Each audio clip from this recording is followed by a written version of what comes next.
মুর্শিদাবাদ জেলার বহরমপুর শহরের উত্তরের শেষ প্রান্তেই অবস্থিত ফরাসডাঙ্গা, আর গঙ্গার ঠিক অপর পারে অবস্থিত রানীশ্বর এবং তথায় ভোলেনাথ মহাদেব স্বয়ম্ভু লিঙ্গ রূপে পূজিত, যাকে স্থানীয় লোক ভীমেশ্বর মহাদেব নামেই জেনে আসছে যুগ যুগান্তর থেকে। এখানে ভোলেনাথ স্বয়ম্ভু লিঙ্গরূপে পূজিত।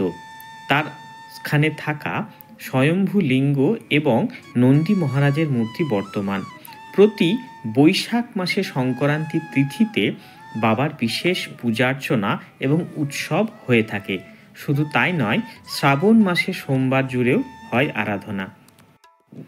চারিদিকে বট, পাকুড়, বকুল ও একাধিক গাছের সমারোহ মনকে এক অনুপম আনন্দের সাগরে ভাসিয়ে নিয়ে যায়।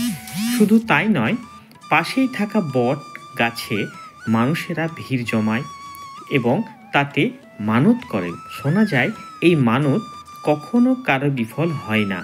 তাই আমরা সত্যিই দেখতে পাই সমস্ত গাছ জুড়ে বাঁধা মানুষের মনস্কামনা। তাই আসুন সকলে এই উৎসবে যোগ দিন।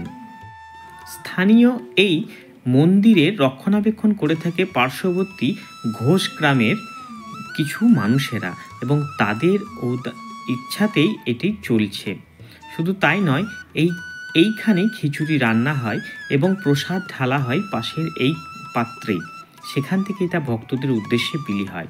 এই মন্দিরের অন্যতম প্রধান আকর্ষণ যদি বলতেই হয়, তাহলে সেটি হলো পাল যুগের এই স্থাপত্য কর্ম, যা ভীমের গদারূপেই পূজিত হয়ে আসছে যুগ যুগান্তর ধরে। শোনা যায় মহারাজ নবাব সিরাজদৌল্লা নাকি 7খানি হাতি লাগিয়েও এটিকে তুলতে পারেনি। আর সেইখান থেকেই মানুষের মনে বিশ্বাস যে এটি যেমন তেমন জিনিস নয়, এটি ভীমের গদা।